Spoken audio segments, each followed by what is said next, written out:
Welcome to the Willow Creek online training program. Today's module is entitled Emergency Preparedness Water.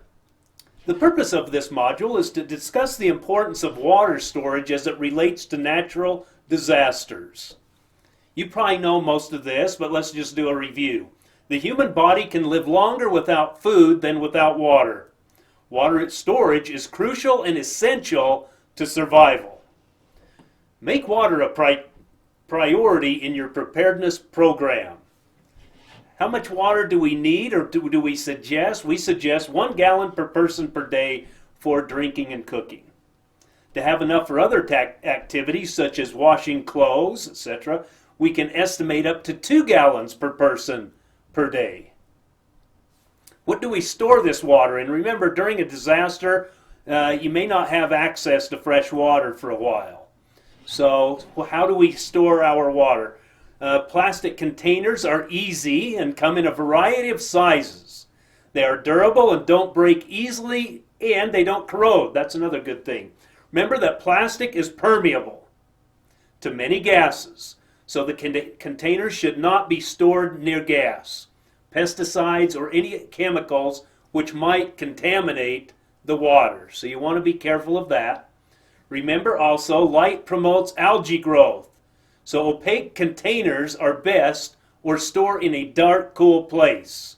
Remember that water weighs 8.24 pounds per gallon. That's pretty heavy when you get a lot of water. So be careful where you store it if you have a lot of it.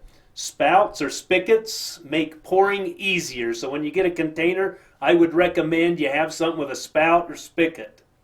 Be sure all containers are clean and sanitized before filling them up with your water. Large containers can be stored outside, even in freezing weather, but don't fill to the top because it may freeze. And of course, when it goes from a liquid to a solid, it expands. So you need to leave a little room in there for that expansion. And so there's many options here at different prices, as you can see. But there's many options out there for storing water for disasters. You should change your water every 6 months or so, or properly treat. That's the recommendations. Methods of treatment include: you can boil it, you can use chemicals, chlorine, which is a chemical, purification tablets, commercial filter units, and distillation. And once again, you can purchase those. They're not very expensive. This is a straw here, if you can believe that. So you just suck water through that, and it's supposed to filter everything out. And I've heard good reviews from it also, by the way. And of course, here is a filtering system, and here is some water purification tablets there. Filtration. Let's talk a little bit about water filtration. Using modern filtration devices can turn swamp water into drinkable water. Okay? You may not want to drink it, but if you're desperate enough, then you'd have to go for it, I guess. When buying a purifying unit, consider the following: durability, ease of use, how much you can treat in a half hour, will it filter Giardia, and etc. Will it work in brackish water? Cost and availability of filters. You'll want a few extra filters to come along with it. Remember that. Okay, now that we've understand a little bit about treating and storing it, what about replenishing your water supply? If no municipal water supplies are available, it may be necessary to find your own water source. The water will require treatment, of course, so that's why we need those other instruments. Floating or suspended contaminants can rapidly plug such filters. So pre-filter water through a clean cloth first so you don't waste your filters. That's a good recommendation. Suspended sediment can be partially removed by allowing the sediment time to settle and pouring off the clear water. Another good idea. Be sure to store several filters for your filtration system, as we mentioned earlier. All right, locate several alternate water sources long before they are needed. Remember, we always want to prepare for beforehand, so think through your mind where could be some sources of water in your area. These may include Water in your heater and pipes. Your water heater has quite a bit of water in it.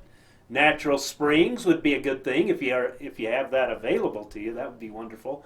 Surface streams, but remember they must be filtered and treated if you get from surface streams. Rainwater is another source, but remember must be filtered and disinfected also. And there may be other sources, but those are some that came to mind. Don't be tempted here. Only drink swimming pool water as a last resort. Okay? Pool water traditionally contains unhealthy levels of chlorine as it relates to drinking water. It's safe for keeping the bacteria levels down, but is not good for drinking. It must be processed first. Remember that. Filtered, smelly water is far worse than dirty or cloudy water that has a fresh smell. So bad smell, not the best water to use. I mean, if you're real desperate, you can still filter it, but you'd prefer not to. So remember, a fresh smell is a good thing. Do not drink salt water under any conditions. That's a poison to the human body. Protecting water sources. One thing often overlooked in preparedness planning is the amount of garbage and rubbish the average household generates. Recycle, that's the first step. Recycle as much as possible. Dig a pit deep enough to allow for 2 feet of dirt over the top. It's a good thing to keep in mind. To dispose of human waste, dig a pit 2 to 3 feet deep and at least 50 feet downhill and away from any water supply. I remember listening to history once or reading about history, and George Washington had all his troops out there, but they didn't know how to arrange their camp. And I think they said they lost more from people dying from waterborne diseases than they did in the war, at least up to that point. So it's pretty serious stuff. Use your wood ashes, if available, on each layer. So there's some good suggestions for you. Well, congratulations, you've almost completed this exam. However, remember, you still need to complete that module exam. Congratulations, you have completed this module. Remember to always think ahead. Be prepared, be safe, and you've got it, be happy. Have a great day. Goodbye.